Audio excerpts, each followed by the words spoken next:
emergency for the first time in about... This is Jim, and Receiving this message. We are Ken Jennings and John Roderick. We speak to you from our present, which we can only assume is your distant past, the turbulent time that was the early 21st century. Fearing the great cataclysm that will surely befall our civilization, we began this monumental reference of strange and obscure human knowledge. These recordings represent our attempt to compile and preserve wonders and esoterica that would otherwise be lost. So whether you're listening from an advanced civilization or have just reinvented the technology to decrypt our transmissions, this is our legacy to you. This is our time capsule. This is the Omnibus.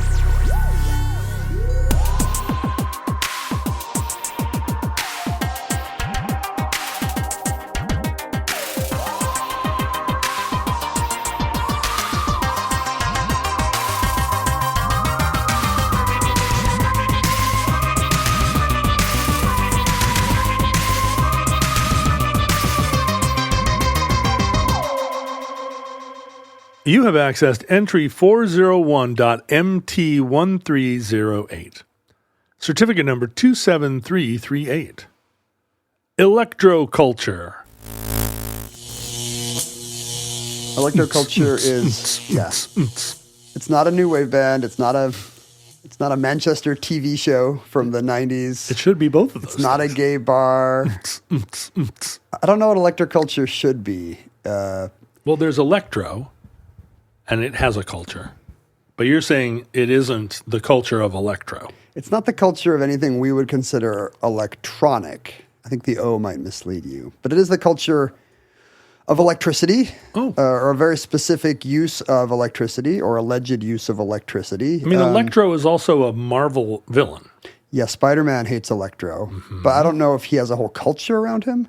Which Spidey villains are so prominent they have their own culture? Doc Ock. Yeah. Silver Surfer. Doc Ock's got a vibe. Silver Surfer and Spider-Man never interact, do they?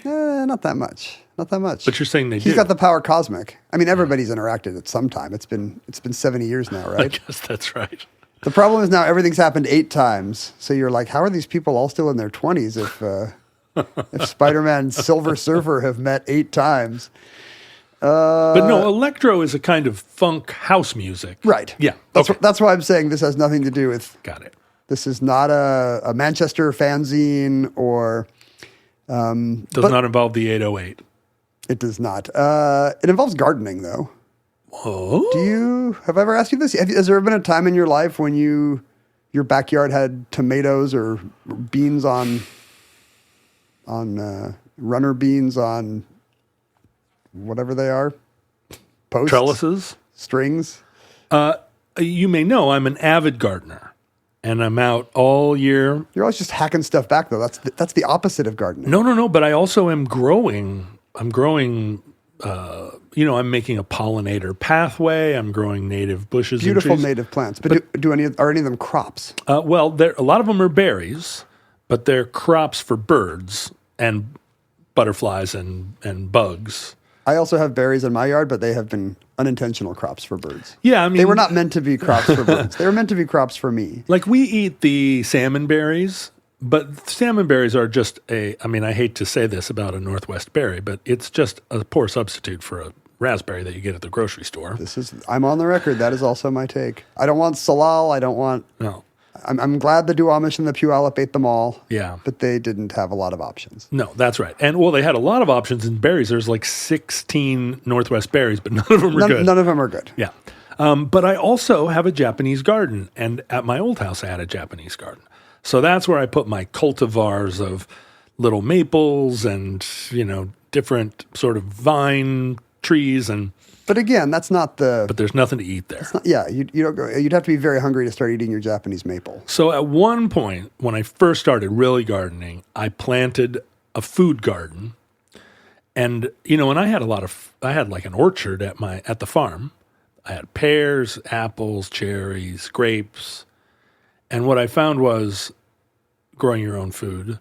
There's like a week window in the fall where everything is ripe. And if you don't pick it immediately and process it, then it's rotten and eaten by bugs and birds within basically hours. You understand why jam making was such a big part of American life for so long. Well, canning. Apparently my mother's grandmother did this during that 10-day period or whatever. Had just this canning factory in her house, and they worked 18-hour days, and they filled the basement, canned everything, Filled with peaches. and then all year in the dead of winter, they'd go down there and have, not just peaches, but like sausage and all this stuff because they didn't have a They refrigerator. canned their pigs? Yeah, they put a whole pig in a mason jar, and It's amazing. And then when they opened it, it was like, wow. Guillermo del Toro movie. It's like those things where the napkin goes whoop out of the little finger bowl. But this is the problem. We all know that modern grocery stores are bad for the environment. A lot of that food is coming. I'll buy stuff all the time that's like grown in Australia, packed in Chile, and the label was applied in South Korea. That's clearly the most efficient way to get me one blueberry or fig. Yeah, right. But Or you can cucumber. go as I did yesterday, go into the grocery store and buy delicious fresh grapes and have them in the fridge and go snack on them, and they're nature's candy. Year round, like an Egyptian pharaoh. Yeah, right. Except even they didn't have it. No. They had raisins and were like, look at me, king of the known world. That's right. I have a raisin in the dry season. And I can go to the grocery store on the corner, and there are 6 varieties of grapes, which I know for a fact are not growing in Seattle in March. Maybe there's hothouses. Maybe it's not Chile. Maybe. But often it's Chile. Probably not. I bet it's Chile. When I go to the store, I Chile. think, often it's Chile. Often it's Chile. When it's chilly here, it's Chile there. My parents canned, my grandparents canned. Did they? Everybody had a garden. Yeah. It was just assumed that this was part of. Well, that's how you beat the Nazis. I wonder if that's what it is. It's Victory Garden flashbacks or nostalgia, possibly. Victory Gardens came right on the heels of when everybody actually was growing their food. Right. I mean, that's the thing. They all remembered their parents getting most of their food from the backyard. And that seems fun to me. Like we set up an herb garden. We have a little planter box, so we set up an herb garden. And what I learned is that even in Seattle, where you would think the stuff will just be bountiful and you have to hack back plants, I must just be singularly bad at having an herb garden because every year a few things do great. The parsley takes over, the mint takes over, something unpredictable takes over, and then something that should be going great guns dies. And I did the same thing I did last year, and last year the opposite happened. And it just seems like there's some cosmic herb god who is like, this year I will bless your cilantro, but I will curse your lemon thyme. If you want to grow rhubarb here, goes crazy. Rhubarb goes crazy. If you want to grow sage or rosemary, they just explode. That's what I would have thought. Oh. And yet, I looked out this morning, and I don't think my rosemary survived the winter, and the sage looks pretty bad. Huh. And here, my rosemary should be 8 feet tall at this point. Instead, I've gone through 2 different attempts in the last 5 years, and I'm 0 for 2. And I'm overwatering, I'm underwatering. Soil's too alkaline, soil's too basic. I'm too basic. It just seems like I'm guessing like I'm a soothsayer. They're very sensitive. Do you think that you might be hurting their feelings? By talking about them now? Do you think they listen to the show?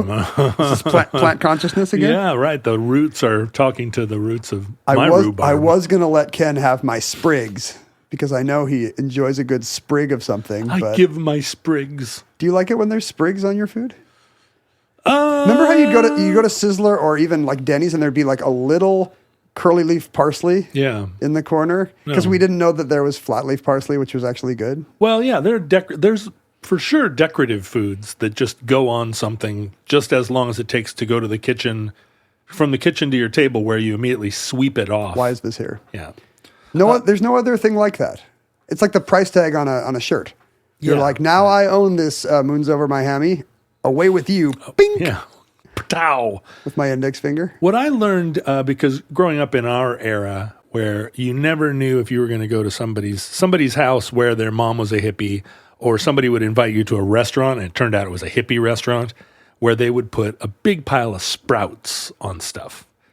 And I always hated it because sprouts are one of those foods that's like, well, whatever you put it on, it tastes like sprouts now. Which means dirt. Yeah, right. It's like, oh, a chicken sandwich and a roast beef sandwich. Put sprouts on it. It's a sprouts sandwich. And then I realized I like sprouts. I just want to take a handful of sprouts and eat them. Like trail mix. As a kind of punishment. Like, now you eat your sprouts. Do you have a pouch that you... Sprouts pouch? Yeah, some kind of jerkin or pouch where you can just pull out a big handful and like Popeye? Toot, toot. I don't know. Does it give you strength? It sounds like you're saying it gives you endurance or maybe just strong to the finish because I ate my sprout. But you were saying it made you feel like you were being justly punished by a vengeful god. Were you here in Seattle? Do you remember? You would have been too young. Do you remember Gravity Bar? No. Gravity Bar was... I think we've talked about it, right? In the early 90s, there was an attempt to make vegan food feel really space age. Like, no, this isn't hippie, bro. This is like, are you modern? And so Gravity Bar was this all-white, super clean, super modern, basically set up like a bar. And they served wheatgrass juice shots and tempeh, blanched vegetable, basically raw vegetables that had been just slightly cooked. And it was so cool. Everybody in there was so beautiful.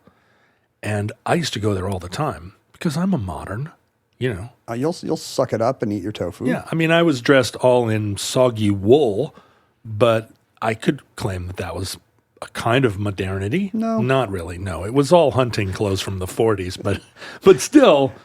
I got in the habit of like, I'm eating raw vegetables and it's really good if you put a little tahini on it.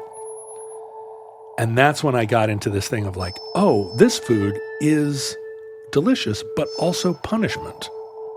This is not fun food. You feel virtuous instead of full. Yes, this is punishment food, which is a kind of experience, right? It's just like... You're full of something. Exactly. Just not a T-bone. I was doing terrible drugs at the time every time that just felt like getting hit with a boat paddle. So this was like a detox. I know what getting hit with a boat paddle is like, and raw vegetables are a different form of that. So yeah, I started like being really into that kind of food, but I'm not anymore. I eat Stouffer's microwave lasagna now. It's a comedy trope that some people are not good at gardening. Oh, my plants always die, lol. And really, it's something I'm doing or something I'm not doing for my sage and rosemary. Yeah. And I don't know what is the care. Do you think the plants can sense that? No, but I think you can. I feel like I do. I check on them. Oh, it hasn't watered. It hasn't rained this week. I'm going to go make sure I water them every day. But you can care enough to go deep into like, what does my rosemary need? Well, I'm certainly not researching. And I think that's the problem. If I had 3 books on my shelf with the Sunset Magazine logo. That's what you need. That told me what my rhododendron zone is. That's right. And how to build a bunk bed. And what exactly. Like, I'm sure the pH of my things, it's either right for the blueberries and wrong for the herbs or the other way around. Yeah. I don't know. And there are people, and the young people are screaming, go to YouTube. Exactly. YouTube. But there are people who are like, oh, you need to be stern with this vegetable. But this vegetable, you can be caring. I fundamentally don't buy that. Yeah. I barely believe that about pets. I believe that about my children, sometimes about my pets, and literally never about my chives. There is no emotional component to this. They should grow or not. There's that one guy online who's like, take a tea bag and put baking soda in it and then shake it up and put it on your blueberries, and it makes them all grow little antenna and become sentient podcast listeners. You see the appeal of it, like even if we're not people who are going to need those tomatoes and pumpkins this winter, because you do feel an amazing sense of accomplishment when you want to fry up some sage leaves to put on your thing, or you need a sprig of cilantro on your salad, and it's right there. You can just go. I never do that. The earth is, well, you should. I'm like Alex Trebek. I want a plain chicken breast, skinless chicken breast, and some slightly blanched broccoli. Broccoli, his daily dinner, and a glass of Chardonnay. I don't want that. Nobody wants that. Alex did, I guess, or he thought he did. It's not like a wine lover's wine, right? Chardonnay? I don't think so. It's a little bit lightweight. Served chilled. I feel like it's not it's a fern bar wine.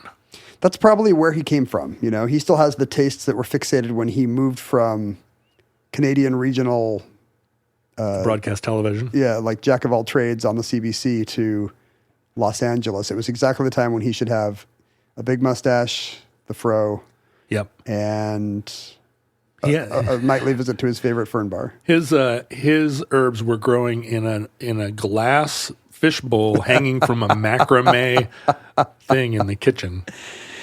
But so that's the culture part. The culture part of electroculture is agriculture. The electro part is electricity. I mean, does electricity? I'm just going to give away the store. I mean, culture. You're blowing my mind that it's electric agriculture. Yeah, that the agriculture culture and culture, it's culture. You're cultivating a agriculture, and you're cultivating a culture, an arts, people that go to museums and whatnot. There's culture. Isn't that the Dorothy Parker joke? Use horticulture in a sentence. Do you know this one? Mm-mm. You can lead a horticulture, but you can't make her think. Oh, that's great. Dorothy Parker. Oof. Couldn't get away with it today. Well, that's what I was about to say. Because it's Dorothy Parker, yeah, we got some cover for this terrible sex-negative joke. So this is it's not. This has nothing to do with culture, as Omnibus so often doesn't. But electro doesn't have a second meaning. I guess it does. Funk. Do you know where the word 808 funk? Do you know, that's right, and Spider-Man. But do you know where the root electro comes from? Do you know what electrum was? Is it related to Electra, the goddess of electroness? Maybe, because it is of Greek origin. It's the Greek word for amber. Really? The ancients, I think, Greeks, Arabs, all kinds of Middle Eastern people knew that amber was the thing you would want to rub to most easily get a spark. Oh. They knew static electricity existed. The earliest discovery of electricity is not static. The earliest record we have of electricity is, you got to guess here? Lightning turned out to be electricity, but we didn't know that. Let's see. It would have been the electric eel. That is correct. Really? Yes. Electricity was discovered in fish before it was discovered in amber, lightning, motors. But it's not electricity they could harness, is it? No, that's not how they built the pyramids. Although, or was it? Yeah, put 7,000 electric eel on a water wheel. But the Egyptians knew, these are the catfish in the Nile, and these are the rays in the Mediterranean, where if you try to grab them, you got to do it in such a way, because otherwise your hand will go numb and it really sucks. That was the discovery of electricity, is this catfish really sucks. Wait, catfish have electricity? Well, not all of them. But some catfish have electricity? Yeah, the electric eel is not the only electric fish. There's a bunch of species. Do clams got legs? Do birds have hairy feathers? I think no and no. Okay. Clams have a foot, but not a leg. Right. Does that count? Is a foot a leg? Not in this context. Not in this reference. Okay. I don't even know what that song is. Well, it's not a song. I mean, maybe it is. Maybe some indie band could write it. Clams Got Legs was a bit from the old BC comic before it became like a hyper weird evangelical comic. For a second, I was like, "Oh no, I didn't see this episode of Red Dwarf," or I can't believe I don't know this Cure lyric or whatever it is. No, you remember BC would stand, or maybe it wasn't BC. It was the more caveman-y of the cavemen who would go, "Clams got legs." The guy with the stubbly chin. Yeah, he had stubble, and then also the Apteryx, the flightless bird with hairy feathers. It used to. What I'm trying to tell you is that BC used to be a very funny, hip, late 60s, early 70s newspaper comic. If BC had gotten funnier when he got Christian, do you think you would be religious today? Do you think BC getting less funny when Johnny Hart got more evangelical, did that turn you off of organized religion? Well, but that's the thing, because when Archie got Christian, it also wasn't better. I think those are way funnier. They all have a twist. Yeah, it's always the rapture. Yeah, whoop. It's just Archie's shoes are left there. Who does not get raptured? Probably Reggie. Reggie doesn't. I mean, do you think that Jughead gets raptured? He's kind of an anarchist. Yeah, Jughead goes to heaven. You think he's righteous? Yeah. What does Jughead do to enter the kingdom of heaven? Maybe only the teachers get raptured, because teenagers are terrible. Maybe Mrs. Grunch and Mr. McGillicuddy. What are their names? Mr. Weatherby. Weatherby. And Mrs. something with a G. Wait, Veronica cannot go to heaven. She cannot buy her way in. It's easier for Because she's rich. a rich person to get through the eye of a camel. You're not than sex shaming Veronica for being a sex kitten. You're saying she has too much money to go to heaven. No, I'm 100% in favor of Veronica being a sex kitten. No, I'm saying that she's too rich to get in. But Betty is absolutely a heaven-bound little shiksa. It just seems like you're reinforcing stereotypes about blondes and brunettes that we both agree with as blondes. Yeah, right. The blondes go to heaven. It's a little problematic. A great indie rock title, too. Blondes go to heaven. Yeah, when you start your white supremacist skinhead punk band. So electricity was discovered first in fish, then in amber, and was so connected, the idea of static, so connected to amber that electron, the word for amber, became our word for electricity. Wow. But it's not really until the 1600s, the very earliest scientists are like tinkering with magnets and starting to think this must have something to do with static electricity. But they're going off vibes. They have there's no laboratory reason for them to think this. They're trying to turn it into gold. Probably. Like, how do I turn these magnets into gold? Will the amber turn the magnet into gold, or will the magnet turn the amber into gold? This is what troubles them. Magnets don't, in and of themselves, generate electricity. It's only in their use to spin copper wire around. Yeah, I think you can use each for the other. You can cause a magnetic field by, basically rotating current, and I think vice versa.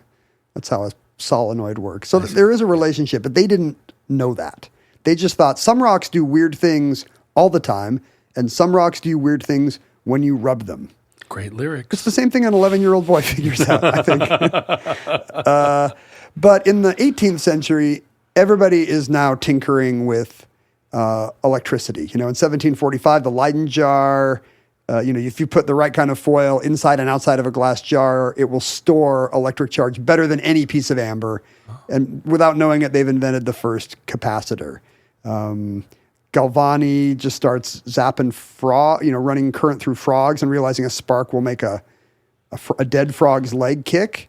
And he starts to think, does that mean the same spark that that Franklin saw in the heavens? It's the spark of life. Is that actually what makes human muscles and neurology work? And it turns out he was right. He invented bioelectricity. He discovered bioelectricity. How was he shooting current into a frog? What was his machine? Oh, that's a good question. Let's see. By that time, there is a Leyden jar. Most of these early experimenters were using electrostatic generators. Mm-hmm. They would have they would turn a wheel and a cat would rub against a balloon. Mm-hmm. I mean, but that same principle. I have that machine. It's like your socks on a carpet. You imagine you have a sock in a carpet and you turn a wheel and they rub, and then you get you see it in a lab today with a Van de Graaff generator. One of those big, the metal spheres where you can make the charge on the inside, and that's working the same way. It's rubbing static charge into existence. Now let me ask you this: in our mutually extensive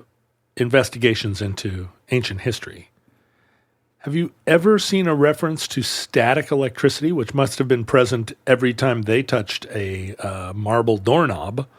Like, they didn't have shag carpet, but they surely were shocked periodically by some stored up electromagnetism. Yeah, it wasn't like they knew amber was better at it than. But stuff. Do you ever hear about it? Do they ever talk about it? Like, is it in Shakespeare? Yeah, or is it even in Homer? Homer, right? Or is there ever like an old like jar where this is elaborated upon? There's two naked Greeks and they're reaching out and there's some kind of like, ooh, ow. That's a good question because today we have the literary allusion to a spark between two people, which clearly seems influenced by. Yeah. A static electricity metaphor, right? Right. But I don't know what the earliest site for that would be. I mean, like during a lightning storm, surely their hair stood on end at some point. Yeah, well, they knew that would happen because these electrostatic generators would do that. And I wonder if it's funny because we don't have their observational comedy. Right. Were there Greek guys getting up before the tragedy started of being like, Yeah. fellas, don't you hate it when your toga sticks to your legs? But it's one of the rare bits of something like that could go back 5,000 years. Yeah, right? I wonder if you look into all the Greeks, if there's a god with magic powers or an instance in the myths that we have never just connected to their experience of static electricity. Like They have a very minor god. Like there's a big, powerful lightning god always. And then there's kind of a less powerful. Or like when Zeus turns himself into a white cow to lurk on one of his babes, maybe like white cow is some sort of, would have been a static electricity joke or reference. We would never know. We'd never know. It must have been a little mystery to them. But I guess everything's a mystery back then, Right. like occasionally like the sun goes away, Right. Yeah, right. Further evidence that there are gods, Right. but they are inscrutable. They're influencing our lives in small ways, like by making my hair stand up when I have a piece of amber. They'd be like, "Oh, Apollo just zapped me. What did I do? Oh, I remember." I had it coming.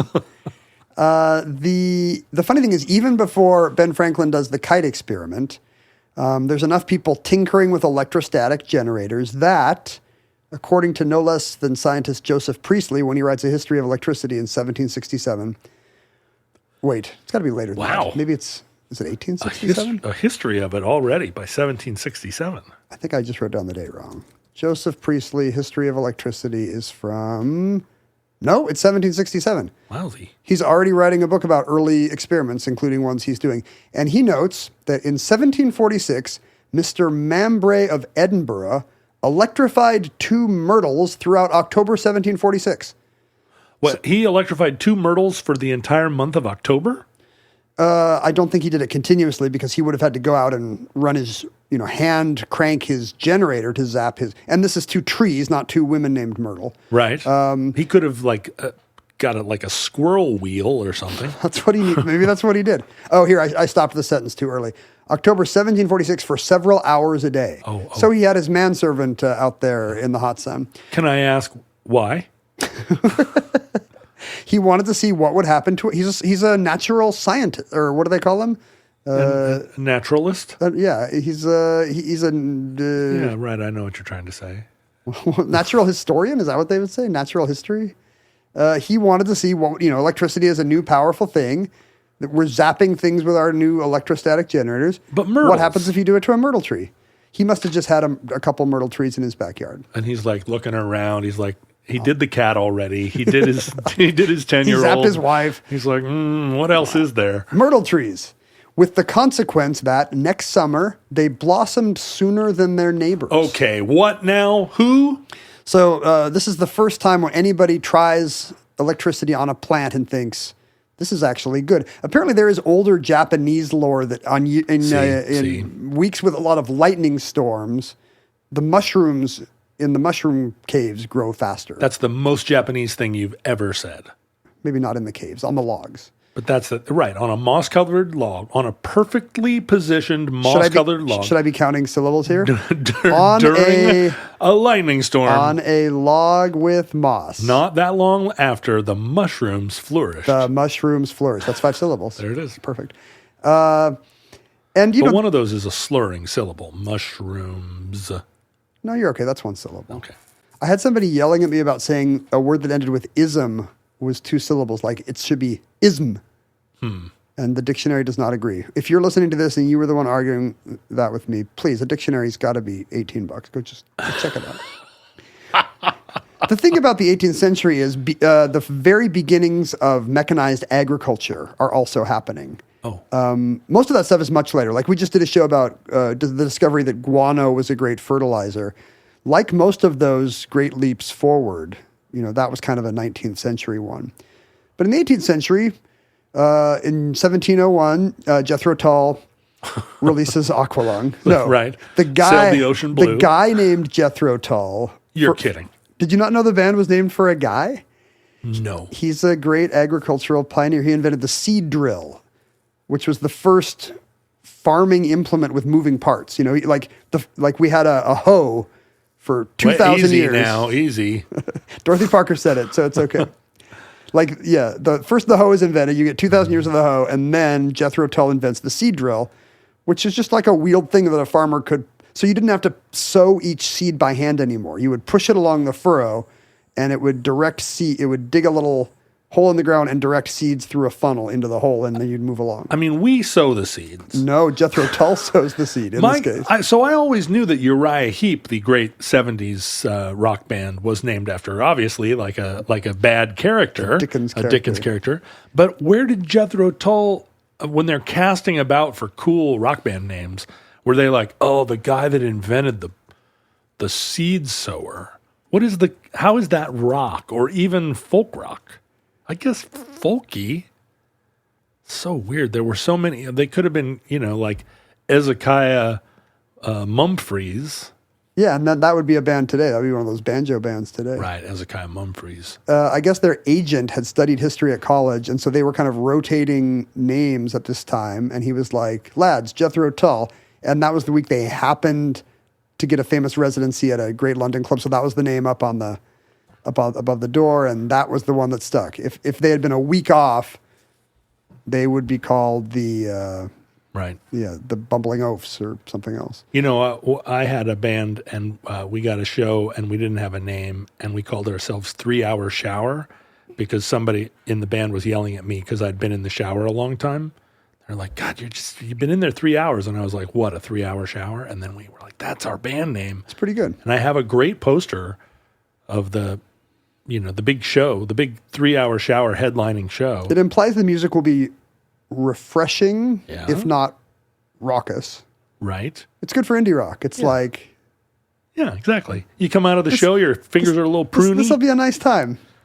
Well, wait till I tell you how AC/DC got their name, John. That's also related to electricity. Oh, I'm all ears. And it has nothing to do with the devil coming. Oh. That's not true. So this is big news that this guy is saying you can, of all the agricultural benefits that are starting to happen that might give us... In all the bars in the world. It's funny that nobody is saying, at this point, nobody is saying this will help us feed the world because that's not a concern yet, right? Oh, right. These people, I guess, are not really thinking about famine. They're all just these upper-class dabblers. Isn't the potato famine not far off? No, famine is totally existing in Europe and has, but these people are never writing about that. They're always just saying the flowers might be brighter and gayer in April. Should one electrify their garden? On my 900-acre estate. Right. Maybe in the back of their mind, they're like, these yields will be good for the economy. But that doesn't seem to be foregrounded when you read about it. Immediately, other scientists start trying to duplicate Mr. Membray's myrtle experiment, a famous French scientist. Great indie rock band name. Mr. Membray's myrtle experiment. That's the Kinks record. A French physicist named Abbé Noaillet. He was a Catholic deacon, so he was always the Abbé, Father Noaillet or whatever. He, I think, is a big name. He discovered osmosis, but he tried the same thing, but with seeds in pots, and then he would crank up static electricity into the pot, and sure enough, he thought his seeds were germinating faster and growing taller. There are people on the internet right now that can't believe that I'm not chortling at you saying he's cranking his seeds into the pot, and I'm not lolling over here. And I'd just like to call it out that I'm not lolling. Let's just, you and I both agree that that's not funny. Nope. It wasn't intentional. Nope. Wouldn't have been funny if it was. That's right. We're sophisticated older guys. We're trying to tell an important science story one of us is. About agricultural history. Almost immediately, there's many people corroborating these findings. Others are contradicting them. It turns out to be a field rich for quackery. It's very easy to say, I've cracked this. What you need to do is, stick this copper rod in the ground, but screw it into the earth 9 times in the northern hemisphere, counterclockwise in the southern. I've got the way to do this. And you can have grapes in March. Exactly. It's got a magical effect on crops. Who knows? It's like the flubber that makes the eggplants huge, The big name is a guy named Pierre Berthelon, a French scientist, who decides he's not going to zap this stuff with an electrostatic generator. That's just inefficient. He invents the electrovegetometer. which is such a good name that maybe this should be called electrovegetometer instead of electroculture. He decided he was going to harness the electrical power of the air, because I think this must now be after Franklin. So he now builds basically a netting, a mesh of masts and wiring all around the field. He's going to electrify what now? How much is his plan? The whole field? Yeah, I guess the idea is it gets in the soil and in the plants. Yeah. So you now have whatever that power of the rivers of electricity, poorly understood, running through the heavens, now are going to be under your peas and your courgettes. And he calls it electrical manure. Like the analogy is to fertilizing with poop, except you're fertilizing with Ben Franklin's powerful new I understand. lightning.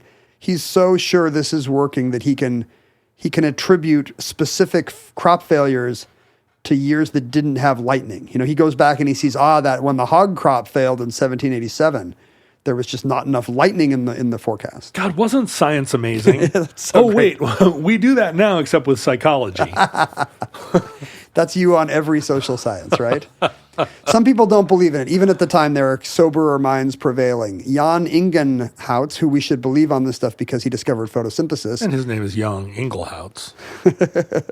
He immediately tries to duplicate Bertillon's electrovegetometer stuff, and his crops all die. Oh, he's the Ken Jennings of this story. Yeah, and he's pissed, like the Ken Jennings of my story. He's like, I had a nice, marrow crop here, and look what you did. It's like he's the guy that put the Optigrab on the. He bought those glasses, and then all of a sudden his eyes are crossed. Exactly. The best story comes out of Italy in a monastery in Turin, where the monks have been taking care of their beautiful flowers and vegetables for decades.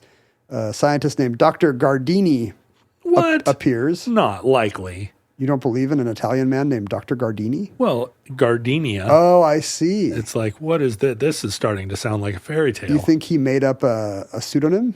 Or maybe, is he the one that named the gardenia? He's a con man. He's a Harold Hill style guy showing up. Your monastery needs the electrovegetometer. But he actually does. He builds a big netting around their plants, and everything immediately dies, and the monks are furious, and they expel Dr. Gardini from their midst. And he says, well, it actually worked. I was trying to disprove Monsieur Bertillon. I killed all your crops on purpose. Just to disprove him. Yeah, I don't think that makes sense to me. But probably didn't go very far with the monks. So this becomes a fad where every few years people are coming up with different ideas where electrifying your plot of ground will make the biggest difference. And it starts to generally be believed that this must be a thing, and we just have to figure out the best parameters for it.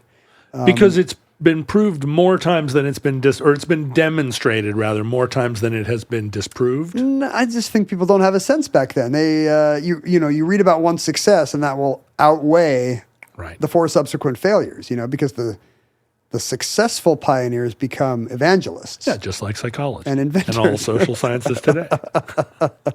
The most famous story from this time, where everybody kind of assumes that this is the future, involves the Marquis of Anglesey.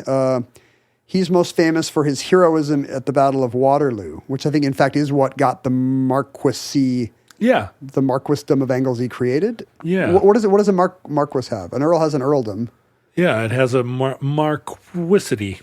A marquisity. A marquisity. It can't be Mark Wisdom. Mark Wisdom sounds like a magical superhero. Right. So the famous story of him at Waterloo is he's the one, I guess, who looks down and says to Wellington, "By God, sir, I've lost my leg." And Wellington says, "By God, sir, yes, you have." Classic quotable Wellington. Yeah, super British conversation to have. The cannonball took off his leg at the knee, and and he says, "By God, sir, I've lost my." It seems fake. It's like the joke about buried my wife yesterday. Yeah. Oh, I'm so sorry. Yeah. How did she get in your pajamas? No, it's what's the punchline of that one is? I had to. Dead, So it seems to, I don't know if it's real or just a joke about say what stiff you upper want lips. about the British colonial empire, but it gave us some really some very dry witticisms. droll commentary. Super droll. Sorry about all you indigenous people, but we're having a chuckle now. at the Marquis of Anglesey, this can't possibly be real, but the story goes that he threw a famous party where the guests were seated for dinner outdoors and were able to watch a field that he had prepared with sand, manganese oxide, and salt. Then the guests watched in delight as sulfuric acid was poured on the furrows, an electric current generated, probably via, copper screws supposedly pulling it from the sky. Right. Electrolytes, which is what plants need. That's what our bodies crave. And then somebody planted like watercress seeds along the furrow. The guests ate a leisurely multi-course dinner, and 5 hours later, the watercress was harvested and served to them as a salad. Come through on. the power of electroculture. I thought you were going to say that he had baked their sons into a pie. Yeah, no, that's a different kind of story. This is the heroic, how dare you besmirch the marquisity of Anglesey. Yeah. He grew the watercress in real time and was able to serve it to his guests for, no, there's no way That this can't be real. There's no way this is real, but it does make you wonder, was this just a story, a droll satirical story that appeared in Punch and people fell for it? Or did the Marquis himself spread this vile rumor? try to fool his guests by like seeding the ground with fake watercress or something? Like had one of his gardeners rigged up a little contraption that would make pre-prepared grocery store watercress emerge from the, he just went to his orangery. Right. And I don't know. Hey, everybody, look over here. Let's go into the drawing room for a minute. So this dies down in the early 19th century, I think, is despite the fact that everyone's quite taken with it, the fact that it doesn't really seem to work in any measurable way must discourage all the experimenters and the faddists and the hobbyists. But it keeps coming back. Charles Darwin is a big part of it. No less than Charles Darwin helps revive it in the 19th century. His grandfather, the famous natural scientist Erasmus Darwin, was fascinated by electroculture and tried it out on his peas and beans. What if Jethro Tull had been called Erasmus Darwin? Oh, that's pretty good. It's pretty good. Erasmus Darwin. I just realized when you say he tried it out on his peas and beans, it sounds like the worst kind of naughty British seaside humor. That's what I'm saying here. I've got it right here. Stop touching your peas and beans. Darwin's grandfather having been interested in this, I guess there was some family heritage of this. And in 1860, Darwin became fascinated with a sundew plant that he was growing. Never heard of it. You ever see sundews? Often you see them now with pitcher plants and Venus flytraps because they are a carnivorous plant. Oh. They're a particular one from the genus or family Drosera. And Darwin was just besotted with this thing because I think it was not well understood to him how these worked, and that there were these plants in sunnier climes that could digest flies, insects. Do they eat anything but flies? I only ever hear of them eating flies. Well, can you imagine like the bad luck you'd have to have for them to eat a human? Oh, but wasn't there one that eats hummingbirds? Maybe I just had a dream about. Maybe anything that falls in a pitcher plant and can't get out is going to get at. So that's just a function of size. I could see a sufficiently small hummingbird bird. Yeah. But, Darwin is saying, like, I am more interested in this plant than in all other organisms, all other plants in creation combined, because he starts to suspect that electricity might be at work, because the action potential of this plant closing on its prey is so close to a muscle contraction. Yeah, I see. That he starts to think this must be how, this must be like Galvani's experiments with the frog, which, is basically what led to Mary Shelley's Frankenstein. And, you have to wonder if... Oh, right. You have to wonder if that's in the zeitgeist, too. People are like, well, electricity can bring the dead to life. Of course it can help my wheat get taller. It's alive. So Darwin starts to write extensively about how electricity must be in plants as well. And this is what leads to eventually to all the plant consciousness stuff. But wait, at this point in time, electricity is harnessed and an industrial... Faraday has invented the motor in 1821. Volta's invented the first battery by putting sheets of zinc and copper in a pile in 1800. So we are now in the age when electricity is affecting people's lives. And you have it in not maybe to spare, but you're not sitting out there cranking a box attached to your myrtle trees There are anymore. now generators and motors, and we can turn fuel into current. So it would seem like you'd be able to test this a little bit quicker. Yes, and the first to do so in this kind of post-Darwin world where people are now starting to think again about like, oh no, there might be something to this because plants clearly do have electrical action just as our own sinews do. In the 1890s, a Finnish scientist named Carl Selem Lennström notices that maybe this is just the famous Finnish national pride. Yes. But he thinks to himself, They only work 6 hours a week and their kids have great schools. well, kind of, well, they're a proud people. There's the sure are. Kalevala, and, the Finns love Finnishness. Yeah. Tom of Finland, They love Tom. the Winter War. Carl is thinking to himself one day, clearly our Finnish produce is superior to all other produce. I'm gonna dispute that. It's a thing that is self-evident to all Finns and right-thinking non-Finns. Well, I don't know. Have you ever eaten a single bite of Finnish produce, as far as you know? It's funny how when we go to the grocery store and get our amazing imported produce, 0.0% of it is from Finland. I mean, the smoked fish might be. Okay, right. Stick with what you know, Finland. But to him, it's so obvious that our short Lapland summers are producing the most amazing and delectable groceries. How can this be? In a way, it's true because they have the sun up. They got all that sun. This is why the Matanuska Valley in Alaska grows such large cabbages. Is that true? So the midnight sun makes cabbage amazing? Absolutely. The world record cabbage, I think, is from Matanuska Valley outside of Anchorage. It's like 900 pounds or something. Enormous cabbages. Also, there was a strain of marijuana called the Matanuska Thunder F. Are they trying to UCK. They're trying to steal the cabbage thunder there? This was, they were like, no, this is the stuff. If the cabbage is big, wait till you smoke one of these. Because the weed, but then these days they're growing weed like in underground bunkers where I don't know, they're filling it with electricity. To me, if I saw like a 900-pound cabbage in Alaska, I would not be like, this is the midnight sun. I would be like, this is eldritch science or some kind of government, this is some kind of government summoning of Babylonian gods. Some experiment has gone terribly wrong here. The cabbage is from Palmer, Alaska, which is in the Matanuska Valley, the world's largest cabbage. It's not 900 pounds; it's 138 pounds. Still, it's a very large cabbage. To me, we need a Geiger counter. You could hollow it out and live inside it. Yeah, it's enormous cabbage. And did anyone? No, as far as I know, no one has done that. Here's what you do: you hollow it out, you cut it in half, you make 2 igloos. Huh? Right? Okay. Yeah. Dog houses, maybe. It's an igloo that won't melt in the summer, although it will start to smell like kimchi. You have dogs. Would they eat a cabbage? Yeah, my dogs both eat vegetables, weirdly. Like their favorite food is like cucumber. So bad doghouse then. We should give them sprouts. Really bad guinea pig house. Or the best dog house for the dog. Sure. Little snack.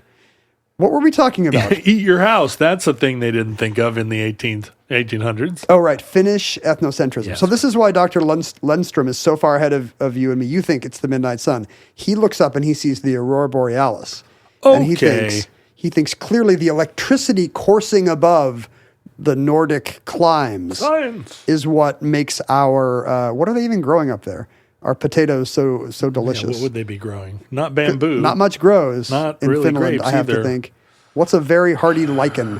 Whatever that delectable lichen is that he's scraping off the rock, he's really lichen. It might be one of the. Hey, there it is. It might be one of those European things where they're like, we clearly have the best tomatoes, potatoes, corn, and peppers. All here. things. All things that the Oneida people showed us. And now, so as you say, he's living in a post-Faraday, post-Morse kind of a world. So he can string wires in the ground above his fields. So he starts trying this out. Like, how do I get the aurora borealis above my carrots every day?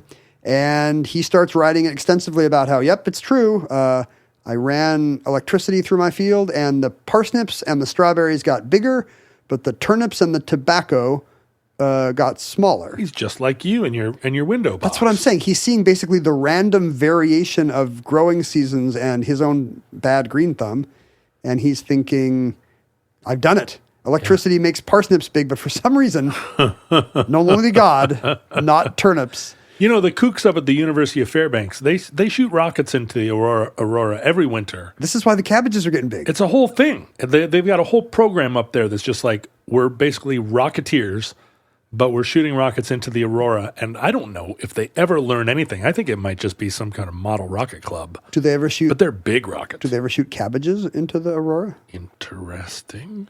No, but maybe they're part of the cabbage conspiracy. Maybe they're part of the big cabbage. Have they ever tried shooting the Fantastic Four into the Aurora to see if they get powers? Silver Surfer's up there already, zooming around in his psychological wonder world. I bet they have a baby-shaped rocket ready to go, like at the beginning of the first Superman movie, just in case. Oh, right. Jor-El. We gotta get rid of our little Alaskan baby. Fly. Be free. But anyway, Dr. Lundstrom's experiments get so much press that suddenly, even though it's, we're now 150 years after this pseudoscience fad first reared its ugly head in Dr. Mainbray's myrtles, the British government founds a horticultural commission to study this. And I think now it is science. Now it is like our pea yields will go up 20% if we have electricity. I'm not chortling at these things. This commission works for decades on this. 1936, it finally dissolves and never comes back after the war. Is that true? World War II killed off the UK Horticultural Commission. Because I have this sense memory of fields with wires running up and down the. Were they growing beans? Because that's how you grow beans. Oh, maybe that's what it was. Well, there's different things you can try. The early people were, as I say, just like cranking static electricity into the ground. Other people, then they started putting up copper and steel screws, thinking that this would create, it would make your cabbage patch into a big battery. You can try running wires under or over it.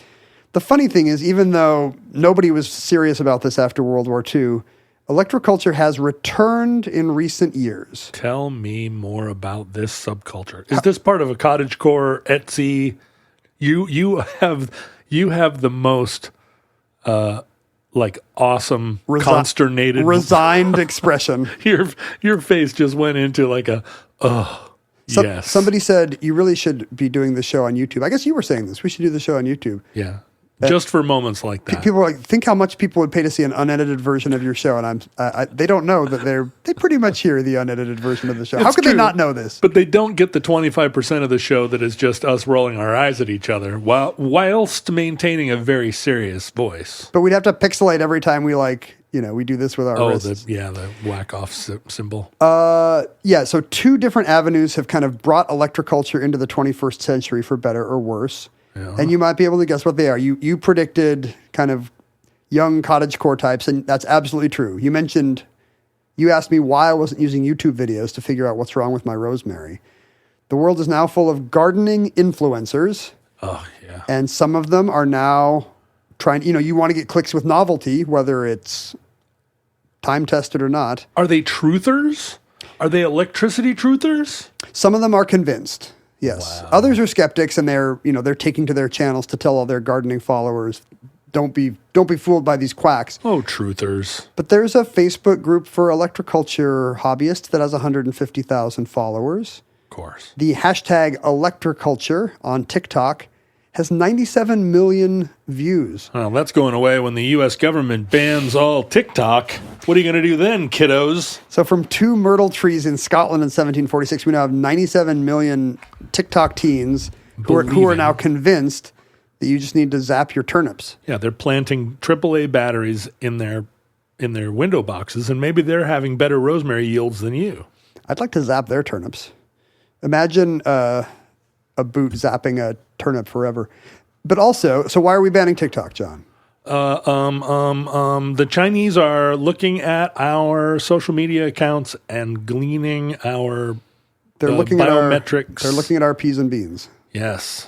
Yes. And they're going to use that against us. And this is the other means by which electroculture has returned. It's not just flaky generation alpha. It is Chinese scientists and wannabe scientists They created the coronavirus. Well, in their spare time, they have been claiming, a group of Chinese scientists have been claiming that a new golden age in agriculture is coming because of backyard blast furnaces. Basically backyard electroculture. It's exactly this. Like, we are now going to do this right. And their innovation is, instead of taking power from the grid to make your crops go taller or germinate faster or whatever They're going to use qi. We're going to use qi. I mean, it probably kind of is related to cultural thoughts about qi. They say we'll just get these tiny triboelectric generators that can generate electricity from wind, rainfall, this kind of back to renewables, self-sustaining village kind of idea. And through basically magic, we will pull electricity from the wind and rain, and this will make the turnips bigger. And they're treating this as if it's settled science. Do you know that I'm going to write down pull electricity from the wind and rain, and I am going to use that as a lyric. I'm kidding most of the time. But that one's for real. But that one right there, pull electricity from the wind and rain.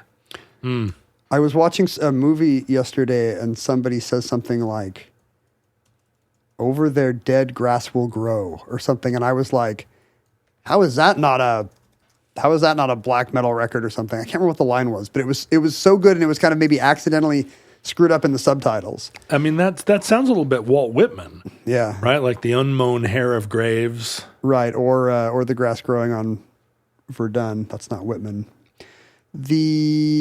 So, the problem is nobody's ever proposed a mechanism for this. Are the plants photosynthesizing faster? Are they germinating faster? Is the soil somehow being broken down or having the nitrogen made more available to the roots? Or it's not clear how this has happened, but these Chinese researchers are taking it as written that this works. We've just found a way to make it eco-friendly, and now the sky's the limit for China. Have you ever had electrostimulation of your muscles? Not on purpose. I have been badly shocked by dinking around with. You put a fork in them. Yeah, basically the 80s equivalent of trying to fix a light socket or put a slot into the card on your computer and bumping the power supply. Or I have been hooked up to those electrostimulus machines where they put charge into your muscles, and the muscles like tighten up like as tight as you can, as flexed as you can imagine. Because it fixes stuff, right? Yeah. Wow. This is not just your work,out. It can relieve pain and a lot of things, right? But you can also use it as the way Drago did in Rocky 3. Makes you really. You're too lazy to do split squats. I mean, it hurts. So if it's that you're lazy, you're not going to. I feel like effort and pain are different. Oh. I don't want to work today, but I'll suffer a little. Okay. Yeah, I guess you're right. There's like two different kinds of suffering. Yeah. Effort and pain. Effort and pain. Yeah, I can endure a ton of pain, but very little effort.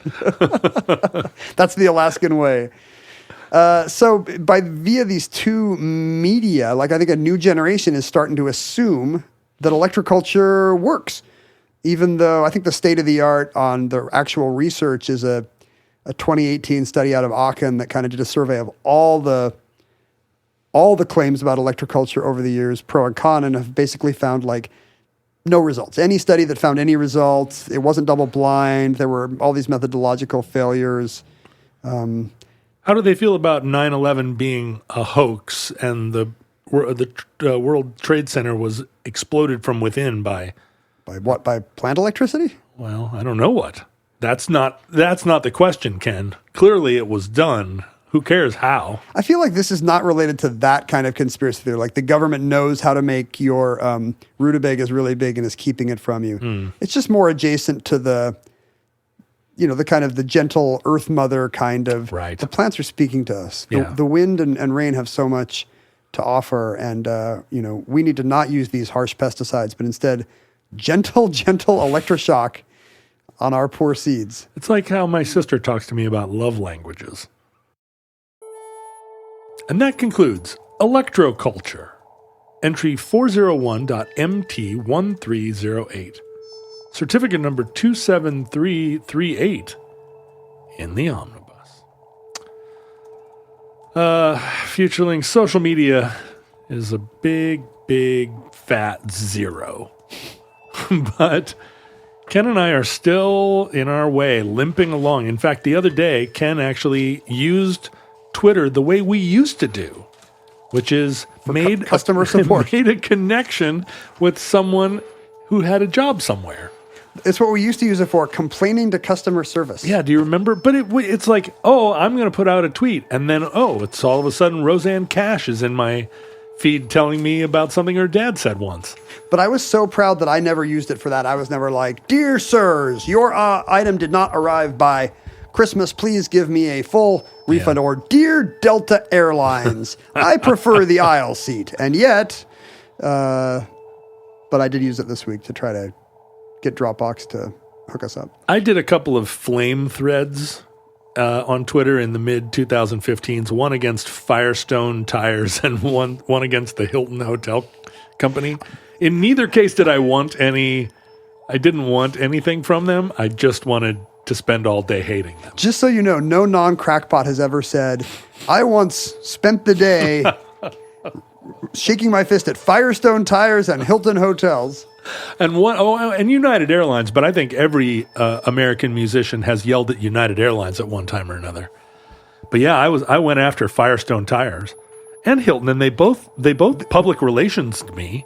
That was the funny thing about Twitter. It really empowered angry, entitled customers because it was all public. So the company had to look like they were saying, "Oh no, we're sorry, we were out of the biscotti on your flight. Yeah. How can we make it up to you?" But in both cases, I made up a whole fiction about how they. Oh, you weren't actually mad? Oh, I was super mad, but I was mad about something. But that's not what I was mad about on the internet. But why wouldn't you just tell them what you were? Oh, you weren't.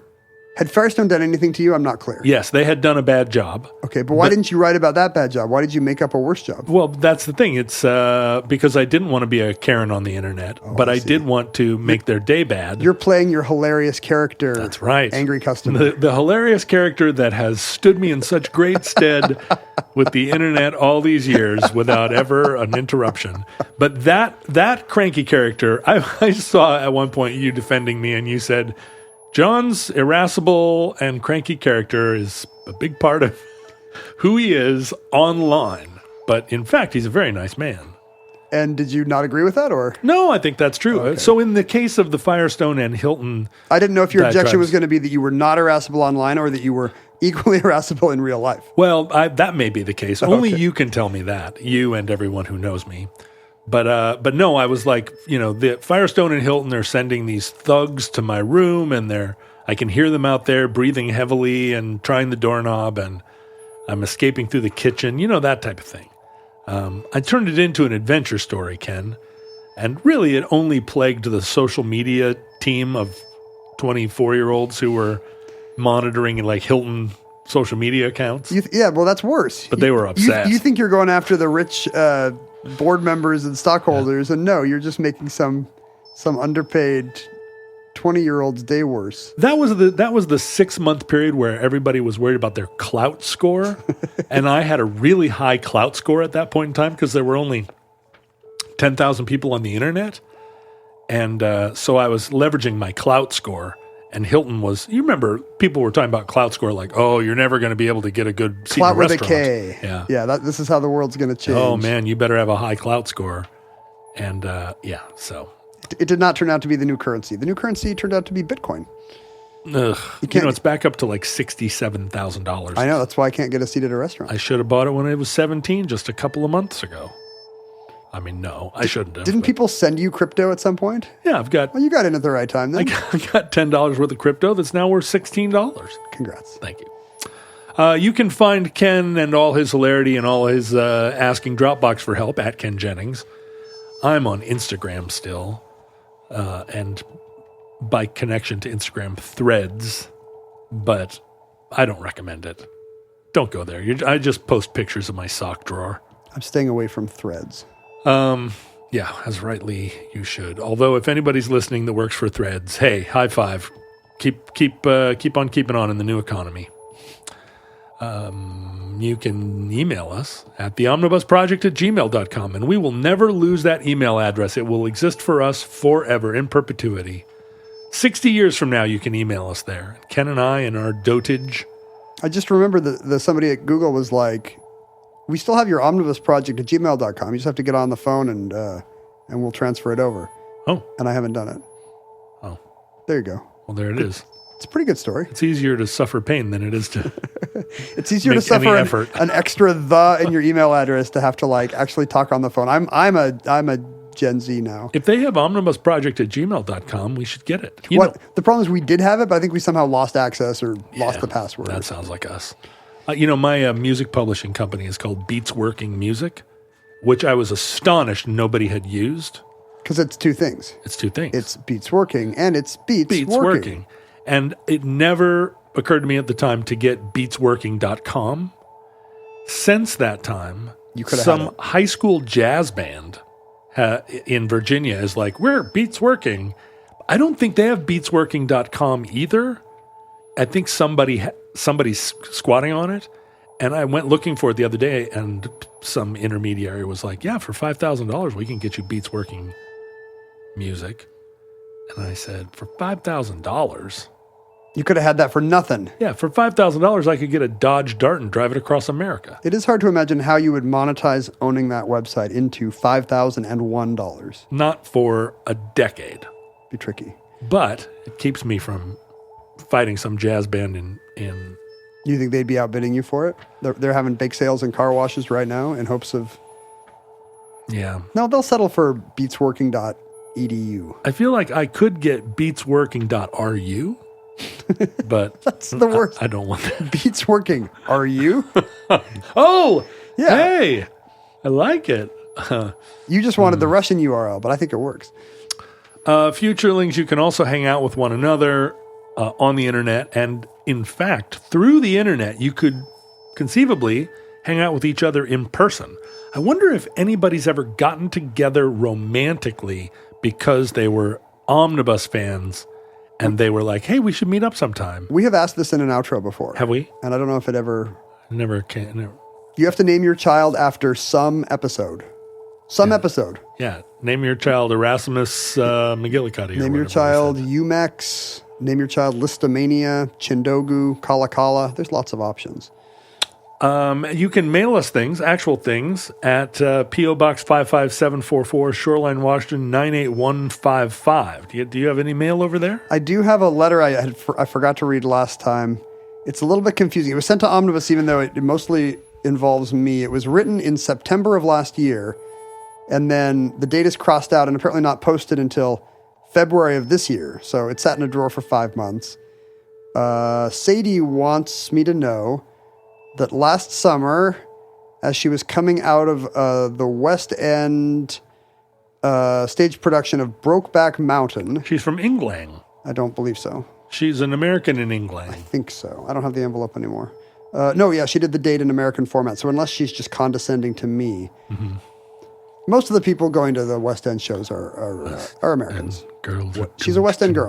I'm on my way to a West End show. For the first time ever. Never been to one. And you're going to see... The one about the children of the nursery rhymes? No. That The is one not about what it's Henry about. VIII's wives? That is correct. Okay. Which is called... The Chicks. Close. Six. And when you told me that, I said, that's a great choice because it's short. Yeah. And you said, does that mean it's not worth what I just paid for these tickets? No, it means there's no intermission and It's the right length. you're back is in what your you meant. you're back in your hotel at 8:45. It's ideal. As she walked out of the theater, she saw me walking down the street, apparently purposefully enough that she didn't want to disturb me. This checks out. It's great. Sadie's now my favorite person. When you stroll the streets of London town, do you walk with your hands clasped behind your back, deep in thought? I'm generally selling cockles and mussels. Or murdering? Yeah, I'm also lurking in dark alleys with the fog. With a blood-covered leather apron. Coal smoke. It's not even fog. It's a shroud of coal smoke. Well, it sounds like I was alone, which is weird because usually I'm like trying to herd family members through Right. some Leicester Square, some awful part of West London. But in this case, maybe I was out and about. I might have been going to FOP, the music store there. I don't know. Hard to know. Do you ever go to an English tailor and get like a custom bespoke tweed three-piece suit? Have you ever seen me? No, Yeah, clearly, no. Clearly, I have not. No. Although you've gone up a notch recently from your former Gap outfits to what appear to be Banana Republic outfits. Yeah, or J. Crew. I'm all the way up to Uniqlo, if you can believe it. Well, that's actually, although I am a big Uniqlo supporter, it's not what you would call up. Well, price point wise, it's not. No. But it's Japanese Style cool. wise, it's very cool. It's Japanese cool. But that's not Uniqlo what you're wearing right there. I think the sweater might be. Really? The shirt is not. The shirt is a step up. The shirt's bonobos. Okay. I mean, probably down to you, but up Sure. in price. Yeah, bonobos. Sadie feels bad that I did not sign the Brokeback Mountain ticket that she had in hand, so she sent it to me to sign, hoping that I'm feeling whimsical and benevolent. When am I not? So I did sign and send it back to her, but she sent me this cartoon. Why would you tell people that? You're going to get 600 letters from people. Send Sign my underpants and send it back. Send stuff to the omnibus. I'll sign it. Okay, sure. I don't have a lot. Well, one thing I recently got annoyed about is like I saw how much signed crap of mine. You know, because if somebody sends me an old Jeopardy Nintendo cartridge or a baseball or a headshot or something, I will sign it and send it back if they send an envelope. But it all just winds up on eBay. None of these people actually want 5 sports cards signed by me. Why would you sign a baseball? What does that have to do with you? Because they sent me a baseball. Yeah, but what does that have to do It with was put in anything? front of me. A baseball. Presumably, if someone has a collection of baseballs signed by different people, some of them are Nolan Ryan Yes. and That makes sense to me. David Ortiz, but then also some of them are Clinton? Janet Yellen or, Charlie XCX. That makes no sense to me at Anybody all. can sign a baseball. That's the weirdest thing I ever saw. You're not a collector of autographs, but I don't understand that field either. No. What's the most famous autograph you have? I have no famous autographs. Yeah, me either. I have a letter from Here, will you sign this coffee cup? I have a letter from an Oscar winner who liked one of my books, and I do treasure it. So I guess That's nice. and it does have his signature on it. Oh, there it is. That's good. That's a Oh, you know what? I wrote the creator of the comic strip For Better or For Worse, right. and she wrote back. We're talking about Lynn Johnston. She wrote back and did a little doodle for me, and that I don't know, treasure it, but I'm proud of it. That's nice. Also, Tony Millionaire did a sketch of me. Well, you've got a framed Tony Millionaire original. I do. A Maki's original strip. A really good strip. But I now have a signed original from Sadie here in which she combines the two motifs of this anecdote, such as it is, Brokeback Mountain and Jeopardy. And so now we see kind of a generic-looking cowboy, not particularly Ledger or Gyllenhaal-esque, standing behind a podium saying, "What is, I wish I knew how to quit you." Yeah. So Sadie's a cartoonist, we learn. Yeah. Jack Twist is his name. Oh, yeah, his podium name is Jack Twist. So that would be Heath Ledger, I think? Yeah. Doesn't look like Heath It Ledger. looks more like Dudley Do-Right. But I get it. Well, it kind of looks like Alex Trebek in a hat. Ah, well, we agree it's a Canadian. Agreed. It's either Dudley Do-Right or Alex Trebek, the two kinds of Canadian. I'm here to save the day. I think it's I'll Save You Now There it or is. something like Yeah, that. that's right. You didn't do the Patreon thing. And finally, we encourage you to support the Omnibus Project by going to patreon.com/Omnibus Project. But unlike some Patreons, our Patreon, at the levels you support, even at the most basic level, the Horn of Plenty Oh my gosh. pours forth onto you many blessings. It's as if electric current is coursing through your turnip fields. Many goods and cheese in the form of an ad-free version of the show that comes out 2 days before the ad-laden version of the show that non-supporters are forced to consume, forced to choke I down. mean, they're not forced to. They're not No, in. that's true. They're not in camps where someone says, "Do you like chatty podcasts with occasional gambling app ads?" They might be. Some of them might be. You never know. Hard to imagine in the future. Hard to imagine who would start such a camp. Who knows? They're being re-educated about plant culture.